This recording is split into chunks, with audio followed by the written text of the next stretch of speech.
સમાચાર પાટણથી સામે આવી રહ્યા છે, જેમાં પાટણના હારીજના મોડર્ન સ્કૂલ ખાતે મતગણતરીની પ્રક્રિયા હાથ ધરાઈ છે. તો હારીજ મોડર્ન સ્કૂલ ખાતે મતગણતરી થઈ રહી છે. પોલીસ બંદોબસ્ત વચ્ચે મતગણતરી પ્રક્રિયા શરૂ કરવામાં આવી છે. 32 ગ્રામ્ય પંચાયતો ઉમેદવારોના ભાવિ આજે નક્કી થવાના છે અને તાલુકાની 12 જેટલી ગ્રામ્ય પંચાયતો સમરસ બની હતી. 32 ગ્રામ્ય પંચાયતમાં ચૂંટણી યોજાઈ હતી. ઉમેદવારોની હાજરીમાં મતગણતરી શરૂ કરવામાં આવી અને વોર્ડ પછી સરપંચની મતગણતરી શરૂ કરાશે. મોટી સંખ્યામાં ઉમેદવારો કેન્દ્રની બહાર જોવા મળ્યા છે.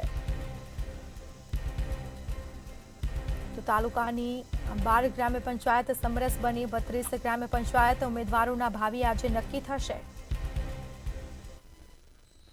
પાટણ જિલ્લામાં જ્યારે સ્થાનિક સ્વરાજ્યની ચૂંટણી યોજાઈ હતી ત્યારે કેમેરામેનને કહી છે એના દ્રશ્યો બતાવશે કે રાજ્યભરમાં સ્થાનિક સ્વરાજની ચૂંટણી રવિવારના રોજ મતદાન યોજાયું હતું ત્યારે તમામ ઉમેદવારોના ભાવિ મતદાન પેટીમાં કેદ થયા હતા. ત્યારે બુધવારના રોજ હારીજ તાલુકાની 32 ગ્રામ પંચાયતની ચૂંટણીની મતગણતરી 9 વાગ્યાના ટકોરે હાથ ધરવામાં આવશે. ત્યારે મોડર્ન સ્કૂલ ખાતે એમ કે ચુસ્ત પોલીસ બંદોબસ્ત સાથે મતગણતરી શરૂ થવા જઈ રહી છે. ઉમેદવારોને ચુસ્ત પોલીસ બંદોબસ્ત સાથે અંદર પ્રવેશ આપવામાં આવી રહ્યો છે. ત્યારે વહેલી સવારથી મોટી સંખ્યામાં સમર્થકો પોતાના ઉમેદવારોનું ભાવિ ક્યારે નક્કી થાય એની ઉમળકાભેર રાહ જોઈ રહ્યા છે. ત્યારે ગણતરીના કલાકોમાં ઉમેદવારોના ભાવિ નક્કી થશે અને ક્યાંક ને ક્યાંક ખુશી ને ક્યાંક ગમનો માહોલ પણ જોવા મળશે.